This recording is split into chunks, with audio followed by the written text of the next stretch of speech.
Imagina só, tem um guia prático, totalmente visual, para construir autonomia financeira. É sobre isso que a gente vai conversar hoje. Um método passo a passo para ensinar habilidades que são essenciais para adultos surdos e que usa a Libras, a língua brasileira de sinais, como a grande ferramenta para a independência. Olha, o nosso caminho hoje está bem claro. Primeiro, a gente vai entender por que esse assunto é tão importante. Depois, vamos mergulhar em 3 passos práticos, sabe? Começando pelo básico, que é reconhecer o dinheiro, depois entender o valor dele e aí, claro, colocar em prática. Para ajudar a fixar tudo, vamos ver uns exercícios de memória e no final falar sobre a peça-chave que amarra tudo, a adaptação e o papel fundamental da Libras. Então, vamos lá. Por que isso importa tanto? Porque o objetivo aqui é desenvolver autonomia para situações de compra do dia a dia, uma coisa básica, né? E para chegar lá, o caminho precisa passar por um ensino que seja visual, que seja acessível e bem direto ao ponto. E quando a gente fala em autonomia financeira nesse contexto, calma, não é nada sobre investimentos complexos. A gente está falando da base, do alicerce. A habilidade de olhar para uma moeda, para uma nota, saber o que é, entender o valor que ela tem e, o mais importante, saber usar isso numa comprinha simples na padaria, no mercado. Com essa ideia em mente, vamos para o primeiro passo prático. Antes de qualquer conta, de qualquer matemática, tudo começa com a identificação visual. A primeira habilidade é simplesmente essa: reconhecer o dinheiro que está ali na frente da pessoa. O interessante aqui nessas atividades é o foco. Na primeira, o pedido é simples: me mostra a moeda de R$ 1. É pura associação visual. Na segunda, a tarefa é pegar um monte de moedas misturadas e separar em montinhos. O cérebro aqui está trabalhando comparação, organização, ainda não precisa nem contar. Beleza! Depois que a pessoa já consegue identificar e separar as moedas, aí sim é hora de dar o próximo passo. O objetivo agora é ir um pouco além da aparência e começar a conectar cada moeda com a ideia de valor. E essa atividade aqui ilustra isso perfeitamente. A gente coloca 2 moedas, uma do lado da outra, e a pergunta é só: qual vale mais? A pessoa só precisa apontar. Percebe? Ainda não tem cálculo, é só uma comparação de valor, um conceito fundamental. Agora, essa conexão fica mais forte. Nessa atividade, o desafio é ligar a moeda, o objeto físico, ao número que representa ela. É aqui que o símbolo, o número, se junta com a coisa concreta, a moeda. É um passo gigante para a alfabetização financeira. Certo. Então a gente já sabe identificar o dinheiro e já entende o valor dele. Vamos para o terceiro passo, que é onde tudo se junta. É a hora de colocar essas habilidades para jogo numa simulação de compra, imitando uma situação do mundo real. A atividade é bem simples e muito eficaz. A gente monta um mercadinho, a pessoa recebe R$ 10 e a tarefa é escolher alguma coisa e comprar.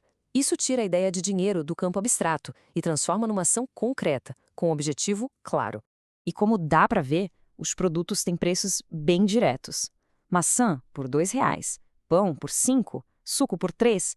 Manter os números simples é a chave aqui. Para o foco fica todo na ação de comprar, sem que a matemática vire um bicho de 7 cabeças. E esse ponto aqui é talvez o mais importante de todo o processo. É nesse exato momento que a Libra se torna a ponte. Usar os sinais para nomear o produto, como maçã, e para explicar a ação de pagar é o que garante que a comunicação flua e que o conceito da troca seja totalmente entendido. É fundamental. Então, a compra é dividida em passinhos bem simples. Primeiro, escolhe. Segundo, olha o preço. Terceiro, entrega o valor exato. Começar sem a complicação do troco é uma estratégia muito inteligente para construir confiança e garantir que a pessoa acerte de primeira. Mas não é só praticar a compra. Para que tudo isso fixe de verdade, o guia também sugere exercícios para fortalecer o que está por trás disso tudo: a nossa atenção e a memória visual. Olha só esse jogo, que simples e genial. 3 moedas diferentes são colocadas na mesa. A pessoa dá uma olhada por um instante e aí, uma delas some. A pergunta qual moeda sumiu parece uma brincadeira, mas é um exercício excelente para treinar a memória de curto prazo e a atenção aos detalhes. É uma forma divertida de fortalecer o cérebro, o que ajuda muito na hora de lembrar o preço de algo ou de onde guardou o dinheiro. Aqui tem outra variação muito boa para treinar a atenção. A gente mostra cartões com valores tipo 2, 5, R$ 10, mas bem rápido, só por 1 ou 2 segundos, e já esconde. A velocidade aqui é o segredo. Essa pergunta, qual número você viu, força o cérebro a processar a informação visual muito rápido. Isso treina o foco e o reconhecimento dos números. Uma habilidade super útil para ler os preços na prateleira do supermercado, por exemplo.